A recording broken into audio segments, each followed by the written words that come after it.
Hi guys, so for today's vlog, nag-grab food order na naman kami sa Starbucks. Dahil nga tingnan nyo naman, umuulan. So, tulog pa nito si Ate Kreng. So, in-order na lang namin siya ng food. So, ayan, inaantay na lang namin dito ni G-Style sa terrace. Hanggang sa tumawag na yung Grab driver na nandyan na siya sa baba. So, ayan, ang lakas ng ulan, 'di ba?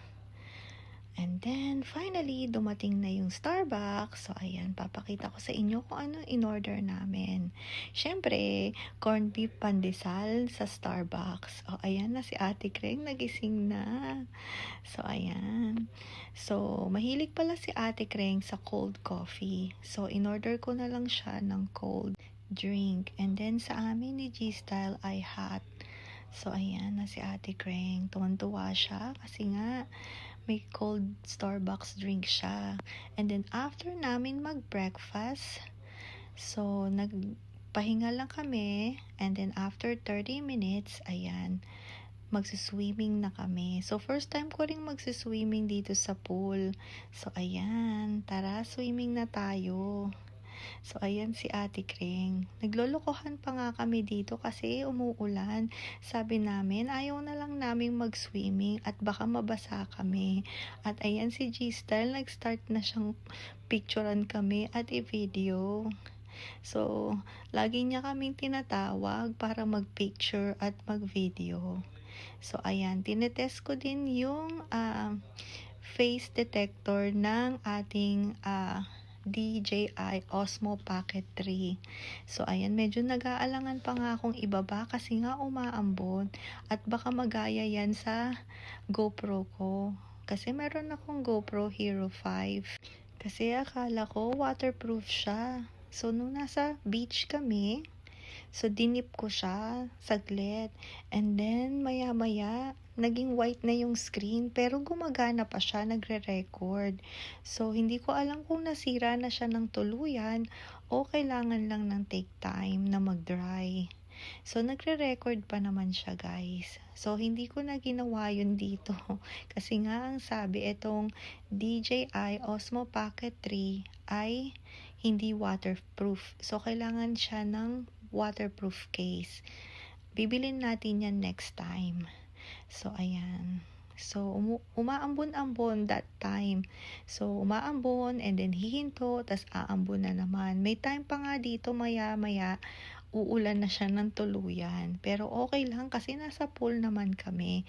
Kaya nga nag-aalangan ako baka masira. Pero okay naman, hindi naman siya yung talagang nabasa. Naambunan lang.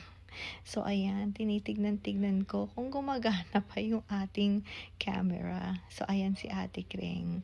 So, medyo malamig din kahit papaano kasi nga umuulan dito. Ayan, meron din nagsuswimming sa likod namin.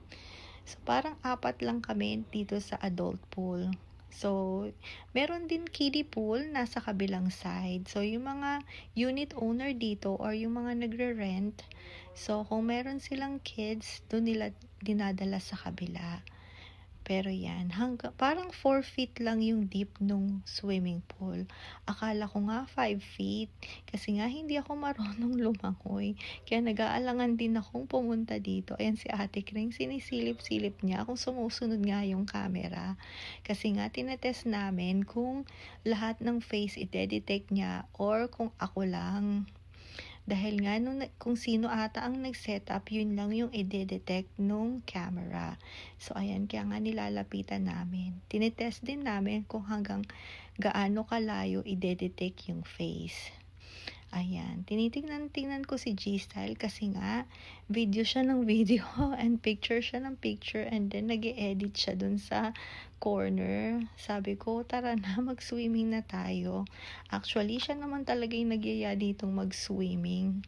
Pero ayun nga, abalang-abala siya kaka-picture. Ayan, tinawag na niya kami. So, ayan. So, nandun kami banda, nag-picture. So, tawag kami ni G-Style, kaya nga pumunta kami banda doon. So, hindi sumunod yung camera sa amin. Ayan, paulit-ulit niya kaming pinipicture. Kasi nga, ang ganda naman talaga mag-picture dito. Maganda yung view. So, marami kaming pinag-usapan din ni Ate Kreng dito kung ano-ano. May perfume, may skincare, may damit, at kung ano-ano pa. So, ayan. I think hinahanap niya dito yung kiddie pool. Kaya tinuturo ko na ito yung adult pool. Ayan. So, ayan, medyo mukhang nilalamig na rin siya. Actually, malamig naman talaga. Ayan. So, hindi ko na matandaan kung ano yung pinag-uusapan namin dito kasi nga halo-halo na yung pinag-uusapan namin. So, ayan, naanday pa rin namin si G-Style kasi nga nandun siya banda. So, sabi ko, tagal-tagal naman. Ayaw pang mag-swimming, siya naman nagyaya dito. So, ayan, sabi ko kay Ate Kreng, mag-lap pool na siya, mag-back and forth siya. Total, marunong naman siya mag-swimming. Dahil ako, ganto lang ako. Ayan, chill-chill lang ako dito. Sabi ko, yun nga, mag-enjoy na siya doon. Okay lang naman ako. Kaso ayaw niya akong iwanan. O, nahihiya lang siya. Sabi ko nga, ayan, si G-Style nga, maya-maya mag-back and forth na rin yan. So, ayan, tingnan nyo naman, 'di ba? Sino ba naman ang hindi mag-e-enjoy dito? Napakaganda. So, yun nga, kung unit owner ka dito, kahit araw-araw kang mag-swimming dito, ayan, hinahanap ko rin yung lifeguard. Sabi ko, nasaan na? Bakit hindi ko nakikita? Nandun pala siya sa kabilang side. So, ayan, may nagsiswimming pa rin. Siya pa rin yung kanina, humihinto-hinto lang din siya.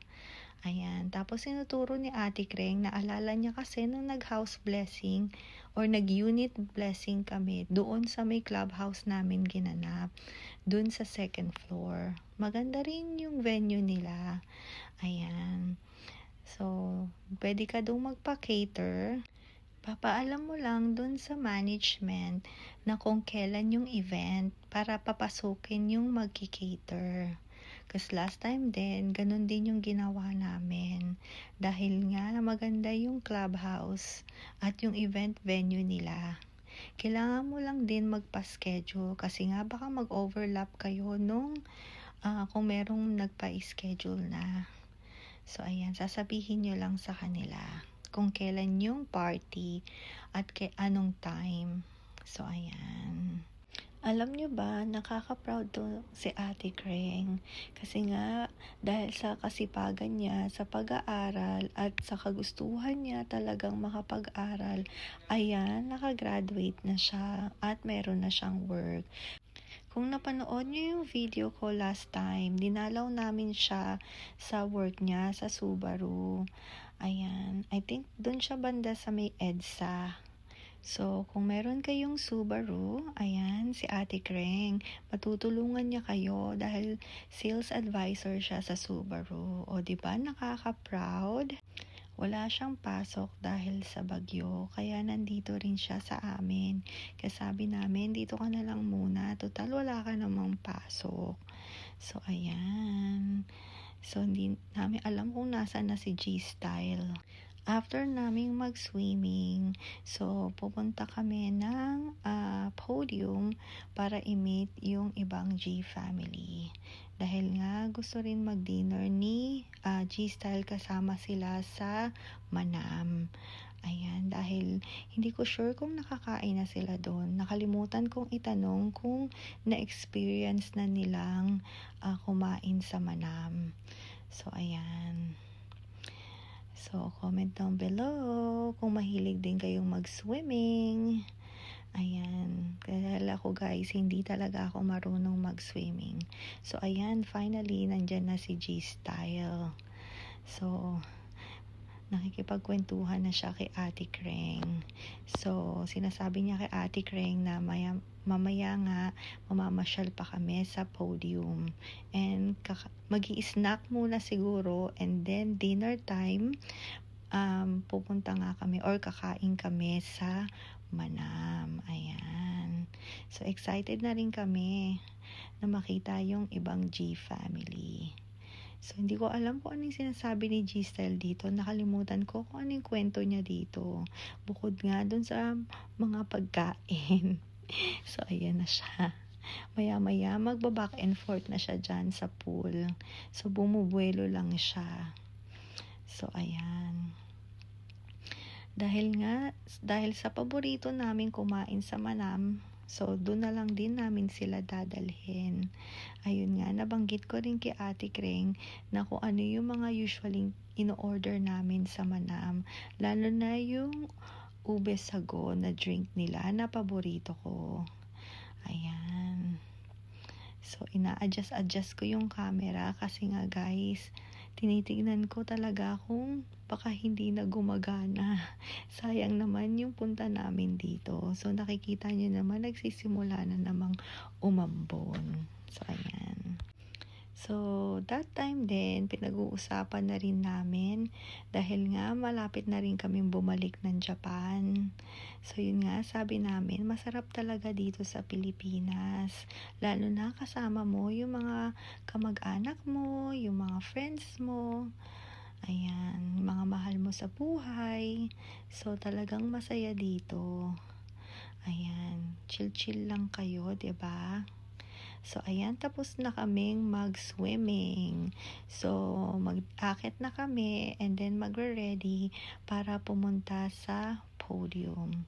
So, ayan, inaantay na lang namin yung ride namin papuntang podium. So, tingnan nyo naman, 'di ba? Ayan, lumakas na naman yung ulan. So, but in fairness, walang traffic. So, malapit lang naman din kami sa podium. So, ayan. Dito daw kami magi-snack. Sabi ni G-Style sa Wildflower.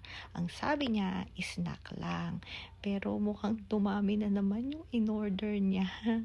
So, alanganing snack na to at alanganing dinner. Ayan, umorder ako ng paborito kong cappuccino.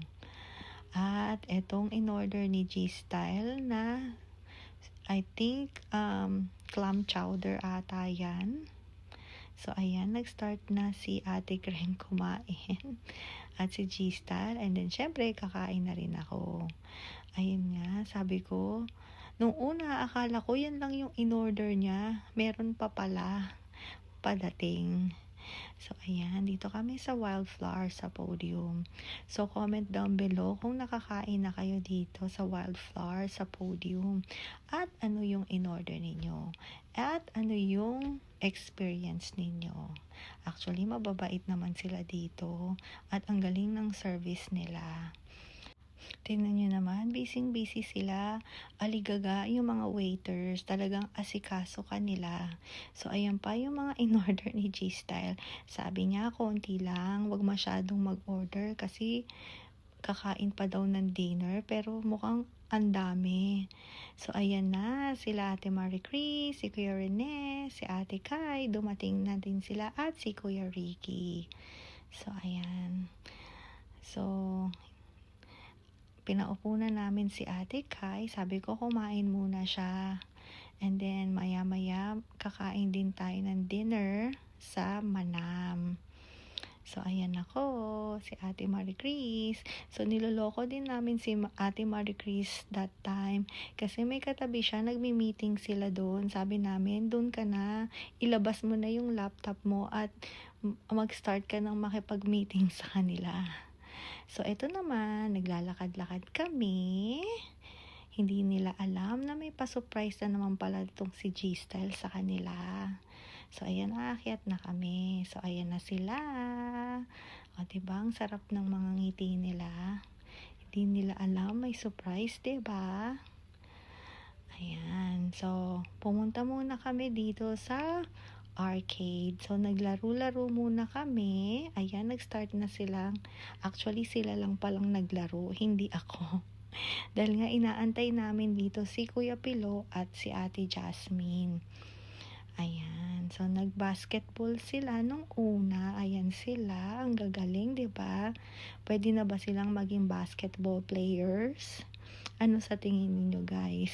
So, ayan si Ate Marie Grace. Hindi niya alam kung anong gusto niyang gawin. At syempre si Kuya Rene, nag-basketball na rin kasama si Ate Kai. Ayun si G-Style, oh. Ang galing-galing nila, 'di ba? Hindi ko na rin napansin kung sino pinakamadaming score sa kanila or pinakamataas ng score. Dahil nga nag-e-enjoy ang lahat. So, ayan, sabay-sabay pala sila dito halos. At ito naman, tinry nilang racing, car racing. Ayan, si Ate Kai at si Ate Kreng. Nagulat din ako na ang galing-galing pala dito ni Ate Kai mag-drive. So, sabi ko sa mami niya na si Ate Marie Chris, na kulang na lang ay lisensya para sa kanya. So, ayan. Temo naman, seryosong-seryoso sila. Hindi nila ako pinapansin.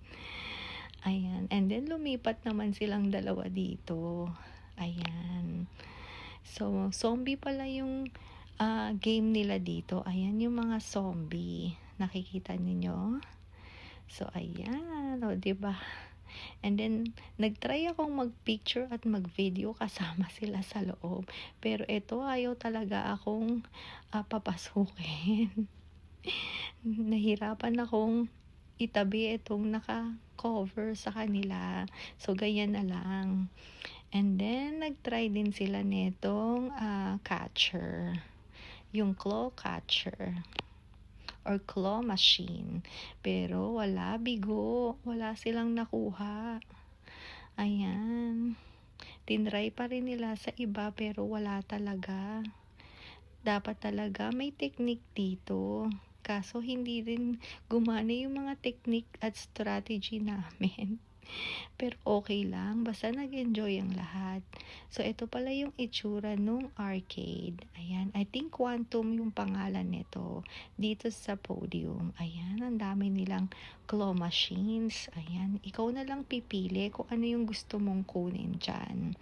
So, ayan na si Kuya Rene at si G-Style. Nagkwakwentuhan. And then, nag-try din sila dito. I think, ito ay yung lumalabas lang, yung mga ticket. And then, i-claim mo yung price doon sa likod ni Ate Kreng. Ayun, meron dong desk na i-claim mo kung ano yung price na nakuha mo. Based doon sa mga ticket na nakuha mo. So, ayan, finally, dumating na si Ate Jasmine at si Kuya Pilo. So, ayan na sila. Akala namin kasama nila si CK, kaya nga hinahanap namin kung nasaan si CK. So, ayan, pababa na kami sa Manam. Ayan, pababa na. Pero bago bumaba sa Manam, eto na yung surprise ni G-Style sa kanila. So, ayan, tawa-tawa sila. Dito sinabi ni G-Style na bawat isa sa kanila may 1K pesos pang shopping. So, ayan, dapat daw hindi lalagpas ng 1K. So, ayan, kinikilig-kilig na sila. So, tig-isa-isa silang 1K. So, bahala na sila kung anong piliin nila. Basta, tigwa 1K sila. So, ayan, nagkanya-kanya na naman sila dito. Katulad nung ginawa nila doon sa grocery, sa SM. Papasok, grupo sila, magkukumpul-kumpul. Pagdating sa loob, kanya-kanya na. So, ayan na, si Kuya Pilo, pumipili na. So, sabi ko sa kanya, yan ba yung bag na bibilin mo? Ayan ba? And then, si Kuya Ricky, tumitingin ng pants, kasi nga, 1K. Ayan si Ate Kai, at si Ate Marie Chris, ikot-ikot, hanap-hanap. Ayan. So, talagang paikot-ikot sila dito sa Uniqlo. Ayan. Sabi ko, doon sila maghanap, doon sa mga naka-sale. Para medyo hindi lang isa yung mabili nila. So, ayan ako. Tinitignan ko sila kung ano yung mga napipili nila. Ayan. So, nandito na sila sa mga sale. Actually, wala nga masyadong sale.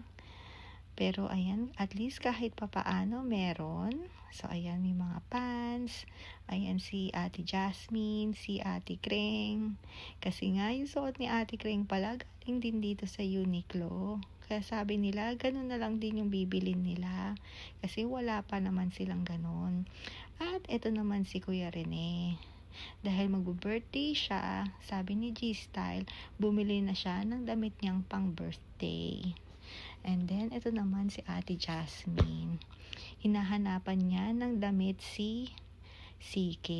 Ayan, tapos na silang pumili ng tigwa 1K nila. Ayan, si Ate Kai, si Kuya Rene. Nilagay na nila doon sa para makapagbayad na si G-Style. So, ayan. Ang galing netong machine ng Uniqlo. Kahit na nadedetect niya yung barcode. Ayan. Kahit nakahanger pa. Ayan. Nilagay na ni Kuya Rene yung kanya. And then, si Kuya Ricky. Ayan. Yung mga t-shirt. So, t-shirt pala yung kinuha ni Kuya Ricky. At nilagay na rin ni Ate Marie Chris yung sa kanya. Actually, natagalan pa nga siya. Sabi namin, iwanan na lang namin siya. Pero syempre, joke lang yun. Hindi naman namin gagawin yun sa kanya. So, ayan, tingnan mo. Tuwan-tuwa si Ate Marie Chris. Ayan, magbabayad na si G-Style. And then, after na magbayad ni G-Style, so kanya-kanya na silang balot ng kanilang mga pinamili. So, sabi namin, kumuha na kayo ng isang paper bag para hindi magka-halo-halo yung binili ninyo. So, ayan. Ayan na sila. O, diba ang saya? Makita silang mga nakangiti, nakapag-shopping ng tigwa 1K. And then, ayan, bababa na kami ulit para kumain sa Manam. So, ayan, nandito na kami sa Manam. So, pumipili na sila kung anong gusto nilang kainin. Pero, syempre, alam na ni G-Style kung ano yung bibilin or o-orderin. Ayan, I think naka-order na si G-Style dito. Kaya, antay lang namin. So, nag-ikot-ikot yung waitress kung ano yung drinks namin. So, ayan. Pero nasabi na ata that time ni G-Style kung ano yung mga food na order. Umikot lang yung waitress para dun sa mga drinks namin. So, syempre, ang in-order ko, yung ube, sago. I think mango juice yung sa kanila. Ayan. I think mango sago. And then may buko pandan. So, hindi ko sure kung ano iniinom ni Kuya Ricky. Ayan, comment ka Kuya Ricky pag nakita mo tong video. Ano yung drinks mo? Ayan na sila habang inaantay na namin yung food. Maya-maya dadating na rin yan kasi nga madaming in-order na naman si G-Style para sa amin. Ayan na yung mga food. I think crispy pata ito guys. So, ayan. I think ito yung sinigang. I think kare-kare. Ayan. Lalagyan na rin ng sabaw yan later yung sinigang. And syempre, fried rice. So, ayan. Ayan, may sabaw na. Sobrang sarap niyan guys. So, comment down below. Ayan, kung nakakain na kayo dito sa Manam, kung anong in-order din ninyo. Ayan, o diba, nag-start na silang kumain. And then, kakain na rin kami maya-maya. O diba, ayan, more food. I think, tortang talong ito guys. O diba, pabilog. Ang ganda nung itsura niya guys. So, ayan, kumain na rin kami. Ayan na sila. Si G-Style kumain na rin. And then sila, Ate Jasmine, Kuya Pilo at Kreng. At I think ito ay bangus. Ayan, 2 bangus. At crispy pata din ata ito guys. O, yan yung kare-kare. Ayan. I think nag-order pa sila ng extra.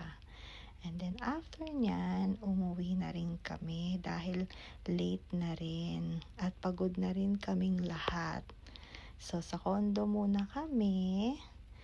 So, nag-overnight si Ate Kreng sa amin. And then, si Ate Jasmine at si Kuya Pilo uuwi na rin dahil nga may work pa kinabukasan. So, ayan. Thank you guys for watching. Bye, guys!